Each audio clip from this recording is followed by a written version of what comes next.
Hey there, it's Rachel Mullins, the host of Hashtag No Filter Fridays on Public House Media.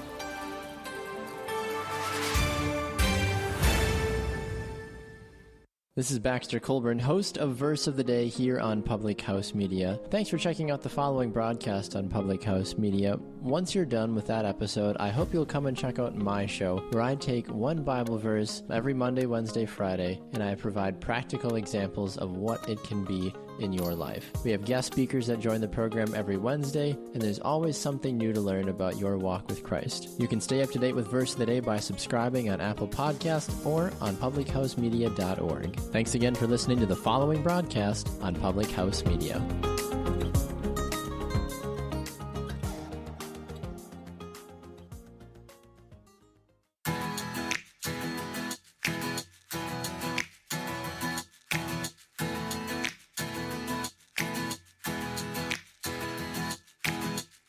What is up? It's Julianne Condia. Thank you for choosing to listen to Rewritten. It's a podcast that is designed to help you rewrite your story, no matter your circumstances, no matter your past, no matter where you currently are. If you have a desire to live a life that is more fulfilling, more passion, more creativity, being happier, more energetic, healthier, you are in the right place. And I'm so grateful whether you stumbled upon this podcast, someone shared it with you, or you're a friend of mine. I'm just really, really grateful that you're here. And actually, I love when you screenshot each episode and tag me at Julianne Condia or at the Rewritten Society on Instagram, because I can really see how each episode spoke to you. But then when we get to talking through Instagram, you also offer things that you would love to hear on this podcast, or you tell me your biggest highlights, biggest takeaways, and it's just so fun for me to hear that, because at the end of the day, I don't want you just to feel inspired. At the end of the day, I want you to truly believe that you can do anything. And I'm a trailblazer for belief. I will believe so hard for you. But at the end of the day, you have to be willing to take that action. So I really appreciate it. I love it when you ask me questions or just are wondering about anything. And I just, my heart is just overflowing. Something I got in my DMs a couple weeks ago was, you see me with a tribe. I'm all about tribe. I'm very specific with who I surround myself with and who I want to be around. And so this person asked, hey, how do you find your tribe? And I thought that question was so good and something that I believe heavily in. And so I'm just going to share my 2 cents. So I think that who you surround yourself with is everything. And you'll hear you are the 5 people you surround yourself with. It's definitely true. And I just think that the type of influence you're surrounded by, the type of drive you're surrounded by helps you level up. So a little bit more about me. I'm naturally an outgoing introvert, or they might call it a shy extrovert. So big groups, public scenes, parties, things like that, gatherings are nerve-wracking to me because I love going deeper with people. If you've ever taken the Enneagram, I'm an 8, so trust and honesty is a really big deal to me. And once I feel like I get to know you, once we get that connection, I'll go to war for you. And so building a tribe was massively important to me. So 5 years ago, Eric and I started our business, and it was just us. And we had this vision and this dream of surrounding ourselves with the most amazing people. And so how did we do that? How did we get to this point? One, we knew what we wanted and we knew what we didn't want.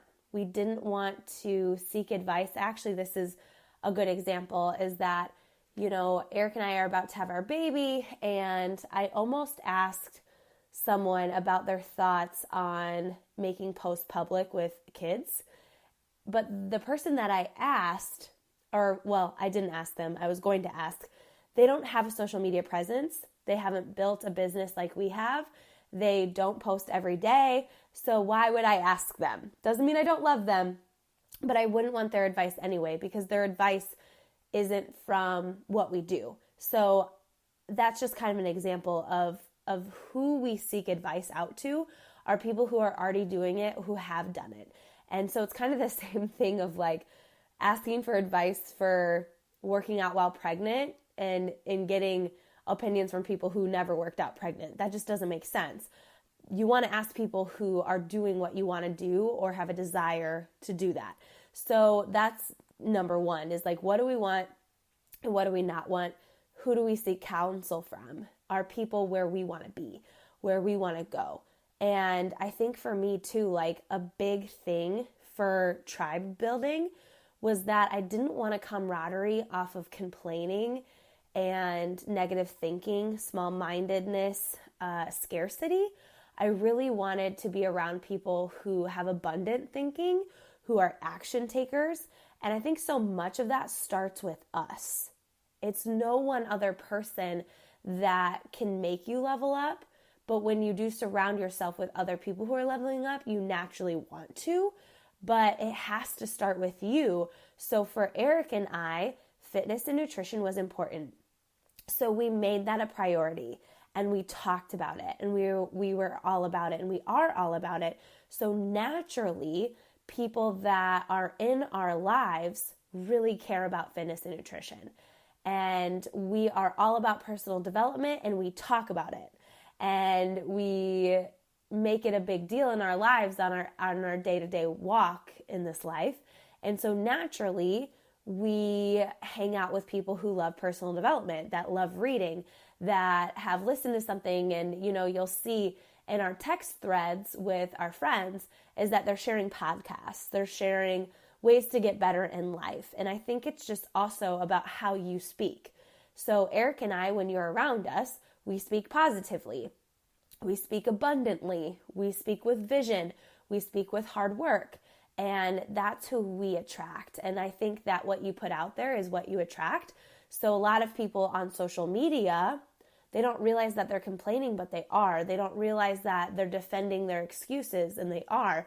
And so when you see a message from us, our story crafted, whether it's in person or it's on social media, it's always going to be solution-based. It's also going to be action-based.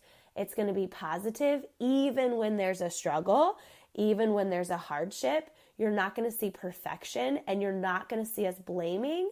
You're not going to see us pointing fingers, and you're for sure not going to see us bringing down other people. And so when you do that and you put out these types of messages, certain types of people come to you. Certain types of people are in your life. And then, as we've been going and rocking our self-care journey and what we want out of life, we're also seeking out mentorship. And with that, it's very vital for us on who we get mentored by. And so for me, one of my mentors, she's so abundant thinking. She never is settling. And so naturally when I hang out with her or ask her questions or get coached by her, I just want to be better. Like I just want not to prove it to her, but to also show her I'm taking her mentorship so seriously, but that because I've seen what it's done for her, that she doesn't sit around talking about people. She talks about ideas. She talks about dreams. She talks about where she's going. And then she, on the reverse, pushes me to think, where are you going? What do you want out of life? What do you not want out of life? How can you turn things that have happened in your life into the greatest lessons of all time? I think the greatest lessons in our life are ones that come from pain, setback, failure, struggle, right? That's when we get the most relentless. That's when we get our grit and we're able to learn from that. So I think it's how you speak to yourself, how you speak to the world, how you speak to others definitely attracts certain people into your life. So if you take a look around and you notice, I notice this when we travel.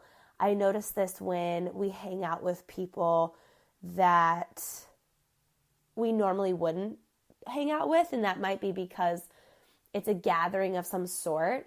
I realize the type of thinking, and right away I'm like, nope. I remember there's a specific couple, and no harm, like beef with them or anything like that, but just the way that they talked, it seemed like they only cared about money and not people. It seemed like all they wanted to talk about was business and not living more fulfilled. But it was more this like desire to be known, this desire to be the best in a way that's not healthy, I think. And so I remember leaving dinner with them, and I looked at Eric and I just said, those aren't our people. Those, even though they're business minded, they're driven, I felt like they were driven for the wrong reasons. And at the end of the day, who we are as people matter most to Eric and I, and how we live our lives, that it's not just about money, it's not about title, being known, or any of that. It is just about how are we living, how are we loving, how do we make a difference, how are we intentional, how do we lead with integrity, how do we love people, right? And so when you get that vibe, even though they might be hardworking people, that's just not how we want to be, because at the end of the day, it's not really about all the hard work. It's about, how did I truly live my life today? Like, do I feel filled up? Did I serve today? Did I lead today? Did I love the people I was with today? And that's how we want our tribe to be. So finding your tribe, I don't know if there's a specific guideline to it, but I really do think it starts with you. It starts with your work ethic. It starts with how you view life. So for example, I love surrounding myself with hard workers, but hard workers in the sense of they show up regardless if anyone knows it or not. And I think anyone who works out is a hard worker, but I also think about like the people who've gotten transformations that I surround myself with. I'm like, yes, like they've put in grit, they've put in hard work. Like they know what overcoming struggle looks like. I want to be around them. And I really care about being authentic, and I care about being transparent. So in order to attract that, I need to give that. So I think a lot of times we walk through life looking at what we can get and what we can receive, and we get frustrated with when we don't have it, or why is it so hard? Why does no one like me? Why da-da-da-da-da? But we're looking at it wrong. It's what can I give? How can I share? How can I show? And then that's when those other people start walking into your life, and then they start giving, and then you start receiving. But it's not all about what you can get. It's so much about what you can give without that expectation of getting anything in return. So friend, I hope this spoke to you. Please screenshot this, send it to 3 friends, upload this episode to Instagram, tag me at Julianne Candia at The Rewritten Society, and let me know what your questions are. Let me know how this spoke to you. I appreciate you. Thank you for being a listener, and I'll talk to you soon.